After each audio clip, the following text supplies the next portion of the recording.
নমস্কার বন্ধুরা, ঝুমাস কিচেনে তোমাদের সবাইকে স্বাগত। আশা করি বন্ধুরা তোমরা প্রত্যেকেই ভালো আছো এবং সুস্থ আছো। আজকে আমি তোমাদের সাথে রেসিপি শেয়ার করব আর মাছের কালিয়া। এবার দেখো কী করে করলাম সেটাই তোমাদের সাথে শেয়ার করব।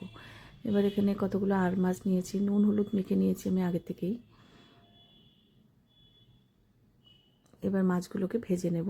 তার আগে একটা মশলা তৈরি করব, সেটা তোমাদের দেখিয়ে দিচ্ছি।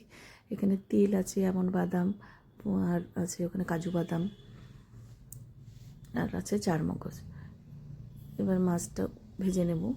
তেলটা ভালো করে গরম করে নিয়েছি আগের থেকে, সরষের তেলেই রান্নাটা করছি।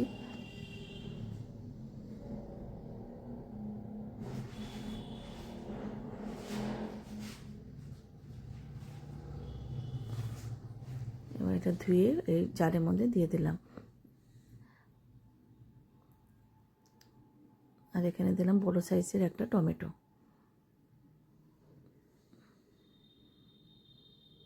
এবার মাছ ভাজা হয়ে গেছে, তুলে নেব।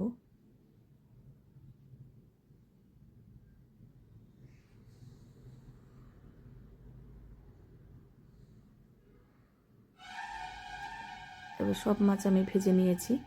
এবার জিরে দিলাম ফোড়নে, দুটো শুকনো লঙ্কা চিড়ে দিয়েছি।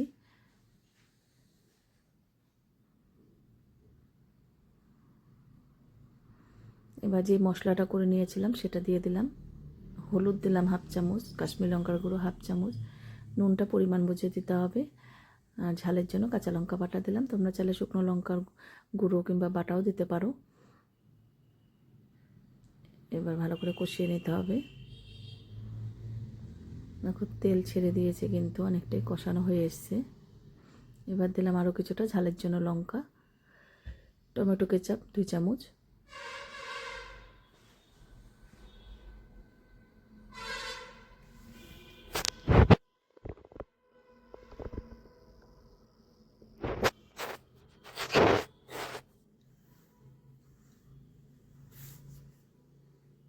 মশলা থেকে কত সুন্দর একটা কালার এসেছে। তো উপরটা পুরো তেল হয়ে গেছে, তেল ছেড়ে দিয়েছে। খুব ভালো করে আমি কষিয়ে নিয়েছি মশলাটা। এবার 2 চামচের মতন টক দই ফেটানো দিলাম। কালিয়াতে কিন্তু একটু দই দিতেই হবে। আর দিলাম এখানে ধনের গুঁড়ো আর জিরের গুঁড়ো, খুব অল্প দিলাম মশলা।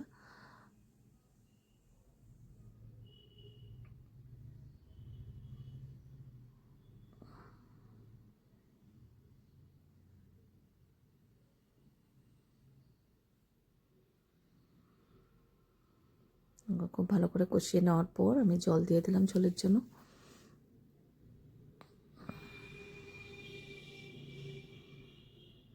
এবার দইয়ের বাটি ধোয়া জলটা দিয়ে দিলাম। এবার ভালো করে ফুটে আসবে, তারপর মাছগুলো দিয়ে দেবো। এবার দেখো ফুটে এসেছে, মাছগুলো দিয়ে এবার 2-3 মিনিট একটু ফুটিয়ে নেব। তোমাদের কাছে আর মাছের কালিয়া কীরকম লাগলো রেসিপি অবশ্যই জানিও। আর তোমরা যদি সুন্দর সুন্দর রেসিপি পেতে চাও আমার ইউটিউব চ্যানেলটি অবশ্যই সাবস্ক্রাইব করে রেখো। আর যদি ফেসবুক থেকে দেখো পেজটিকে ফলো করো, তাহলে আমি যখনই যা নিত্য নতুন ভিডিও আপলোড করব নোটিফিকেশান তোমাদের কাছে সঙ্গে সঙ্গে পৌঁছে যাবে। এবার নামানোর আগে অল্প গরম মশলা গুঁড়ো দিয়ে দিলাম।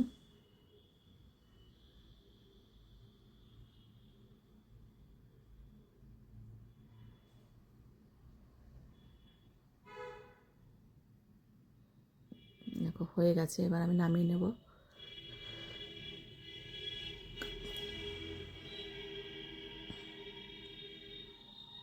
এবার একটা প্লেটে আমি সার্ভ করে দিচ্ছি।